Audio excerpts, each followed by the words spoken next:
श्री शिव पार्वती शिव महापुराण की कथा जो कि नागपुर महाराष्ट्र में चल रही है। आज द्वितीय दिवस की कथा समाप्त हो चुकी है। आज की कथा शुरू होते ही गुरुजी ने कहा, एक छोटा बच्चा सोते हुए अच्छा लगता है, वही बच्चा जब बड़ा हो जाए तो सोते हुए अच्छा नहीं लगता, फिर तो वो अपना कर्म करते हुए अच्छा लगता है। केशवराज एक पत्र लेकर आई, जिन्होंने कहा 27 वर्ष से मेरी कोई संतान नहीं थी, पर बाबा की ऐसी कृपा हुई कि मेरे संतान हो गई। सुजाता जी भी तभी एक पत्र लेकर आ गईं।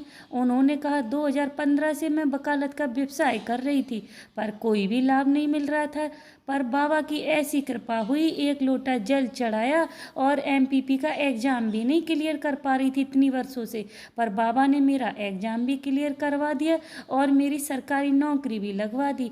तभी एक पुलिस भाई साहब भी एक पत्र लेकर आए। उन्होंने कहा 10 साल से मेरे ऊपर केस चल रहा था और मैं पुलिस की नौकरी करता था और बहुत परेशान था।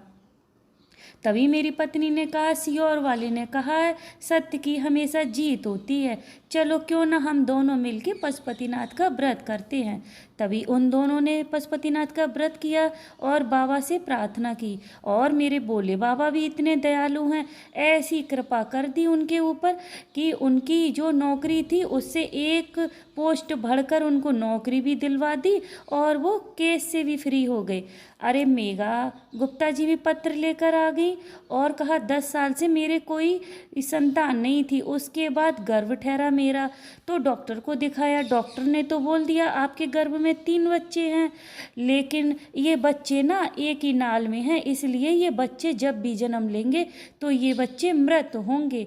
और 2 बच्चों ने जन्म भी लिया जब मेरा डिलीवरी का समय आया, और 2 बच्चे मेरे मृत हुए और मैं बहुत रोने लगी, बहुत परेशान हुई। तभी मैंने नर्स से कहा, जाओ थोड़ा सा शिव जी का जल लेके आओ और जल का आचमन मुझे करा दो, कम से कम बाबा की कृपा से मेरा एक बच्चा तो बच जाएगा। और मेरे भोले बाबा तो हैं ही दयालु, उन्होंने ऐसी कृपा कर दी कि उनका तीसरा बच्चा स्वस्थ हुआ, जो कि बेटा था। वो कथा पंडाल में बाबा का धन्यवाद बच्चे को लेकर करने आई थी और गुरुजी ने उसको व्यासपीठ पे भी बुलाया था।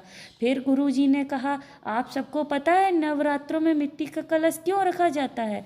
क्योंकि ये रेणुका माता के नाम से रखा जाता है, कि वो अपने पति का पूजन रोज मिट्टी का कलश बना के उसी घड़े से करवाती थी, इसीलिए मिट्टी का कलश रखा जाता है। और मिट्टी का कलश रखना बहुत शुभ होता है, इसलिए रेणुका माता की स्मृति में मिट्टी का कलश रखा जाता है। तभी एक पत्र लेकर आई, उनकी ना 4 साल की बेटी है, उसके पेट में गठान डॉक्टर ने बता दी थी, जो कि 2 गठानें थीं। अब वो तो बहुत घबरा गई, इतनी 4 साल की बच्ची है, इसके पेट में गठान हो गई, अब क्या किया जाए। और डॉक्टर ने जब वो चेक करने को भेजी तो ना उनके कैंसर डॉक्टर ने बोल दिया है, पर वो बाबा भोलेनाथ पे भरोसा किया और जल का आचमन कराया और बाबा भोलेनाथ की कृपा से उनकी बेटी का कैंसर भी ठीक हो गया।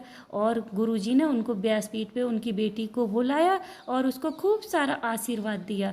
और देखो ये मेरी नवरात्रि का पूजन है और हमने ना मिट्टी का कलश भी स्थापित किया है, जो हमने सोचा लाओ आप लोगों के साथ ये भी शेयर कर दे रहे हैं, क्यों ना आप लोग भी मेरी माता रानी के दर्शन कर लो। और ये देखो मेरा मिट्टी का कलश है। श्री शिवाय नमस्तुभ्यम, हर हर महादेव। और ये इसमें डालने का सामान है, पूजा सामग्री।